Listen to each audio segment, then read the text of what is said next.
Class 11th के सभी विद्यार्थियों, आज अपन है ना भूगोल का एक ऐसा प्रश्न पत्र देखेंगे। मॉडल पेपर है। यदि इस मॉडल पेपर को आप अच्छे से सॉल्व करोगे तो 40 से 50 नंबर के क्वेश्चन आपको परीक्षा हाल में हूबहू देखने को मिलेंगे। मैं ऐसा इसलिए बोल रहा हूँ क्योंकि बड़े ही सिलेक्टेड क्वेश्चन यहाँ पर बड़ी रिसर्च के बाद भी मैंने मॉडल पेपर तैयार करे हैं, सेट ए, सेट बी, सी और डी। यदि आप अच्छे से स्कोर करना चाहते हो, वास्तव में अच्छे से नंबर लाना चाहते हो, तो एक बार ये जो मॉडल पेपर है इनको जरूर आप प्रैक्टिस करके जाइएगा। चलिए तो देर किस बात की है, फटाफट से शुरू करते हैं। पहला प्रश्न है, इनमें से किस विद्वान ने भूगोल शब्द का प्रयोग किया था? ये किया था आपके इरेटोस्थेनीज ने। जल योजन प्रक्रिया निम्नलिखित पदार्थों में से किसे प्रभावित करती है? लवण को। किसको? लवण को। वायुदाब मापने का यंत्र है बेरोमीटर, यानी कि बेरोमीटर के द्वारा क्या होता है? वायुदाब मापा जाता है। जैव विविधता का संरक्षण निम्न में से किसके लिए महत्वपूर्ण है? जैव विविधता का जो संरक्षण है वो सभी जीवधारियों के लिए महत्वपूर्ण है, जंतु हो चाहे पौधे हो या पौधे और प्राणी हो। डोडा बेटा चोटी निम्नलिखित में से कौन सी पहाड़ी श्रृंखला पर स्थित है? देखिए, जो डोडा चोटी है वो नल्ला माला के ऊपर स्थित है। भारत का प्राचीन स्थल कौन सा है? स्थल खंड कौन सा है? तो भारत का जो प्राचीनतम स्थल खंड है वो है प्रायद्वीपीय पठार। क्या है? प्रायद्वीपीय पठार। अगला देखिए, रिक्त स्थान है। अब भूतल पर वहां बिंदु जो भूकंप के उद्गार केंद्र के समीपतम होता है। क्या बोल रहा है? भूतल का वहां बिंदु जो भूकंप के उद्गार केंद्र के समीपतम होता है उसे अपन कहते हैं अभिकेंद्र। क्या कहते हैं भैया?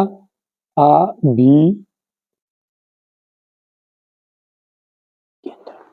बहुत सी संबंधित भू आकृतियां मिलकर भूदृश्य बनाती है।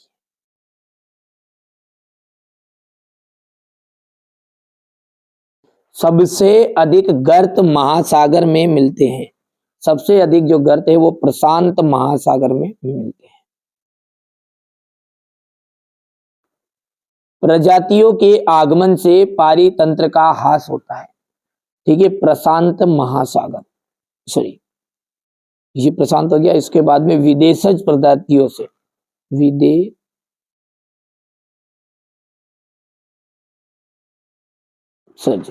भारत विश्व का देश बड़ा देश है।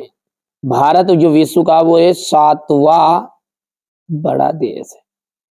कौन सा है? 7वां।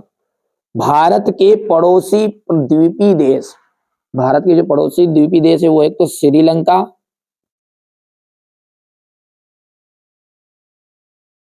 और दूसरा है मालदीव। हो गया। चलिए अब आगे बढ़ते हैं और अगला देखते हैं, समझते हैं अच्छे से। ये देखिए, यहां से है अब कि सही जोड़ी। क्या है? सही जोड़ी है। पृथ्वी का जो घनत्व है, पृथ्वी का घनत्व हो जाएगा 5.5 ग्राम प्रति घन सेंटीमीटर। नदी द्वारा जो बना घुमाव है वो आपका विसर्प कहलाएगा। सूर्य ताप ये जो है इसका आने वाला सौर विकिरण। कृषि जैव विविधता, फसलों की विविधता। और गेंडा असम पश्चिम बंगाल का दलदली क्षेत्र है। तो ये आपका 5वां जाएगा। अगला देखिए, पृथ्वी की जो त्रिज्या है वो कितनी है? 6378 किलोमीटर है। अनाच्छादन शब्द का क्या अर्थ है? आवरण हटाना।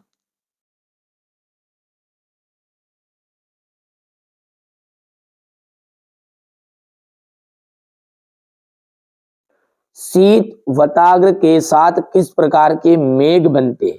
कपासी मेघ।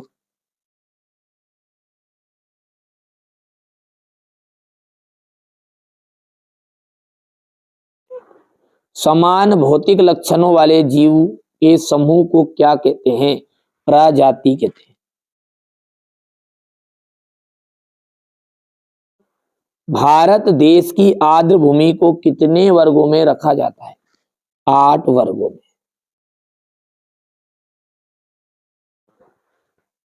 अगला है क्वेश्चन नंबर 5 है ये। पृथ्वी के धरातल की गहराई बढ़ने के साथ साथ तापमान एवं दबाव कम होता है, तो ये हो जाएगा आपका असत्य। पवन द्वारा बहाकर लाई गई बारीक मिट्टी लोयस कहलाती है, तो ये हो जाएगा आपका सत्य। समदाब रेखाओं के दूर दूर होने से दाब प्रवणता अधिक होती है, ये तीसरा हो जाएगा आपका असत्य। भारत विश्व के कुल स्थलीय धरातल का 2.4% भाग रखता है।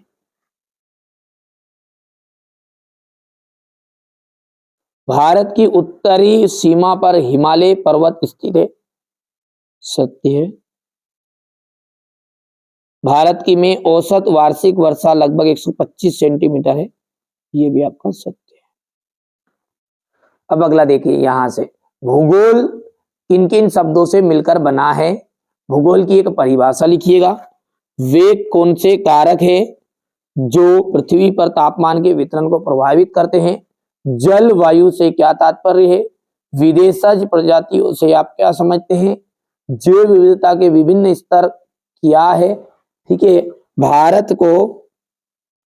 भारत को उपमहाद्वीप क्यों कहते हैं? तटीय सीमाओं के से संलग्न राज्यों की पहचान कीजिए। हिमालय के 3 प्रमुख नदी तंत्रों के नाम बताइए।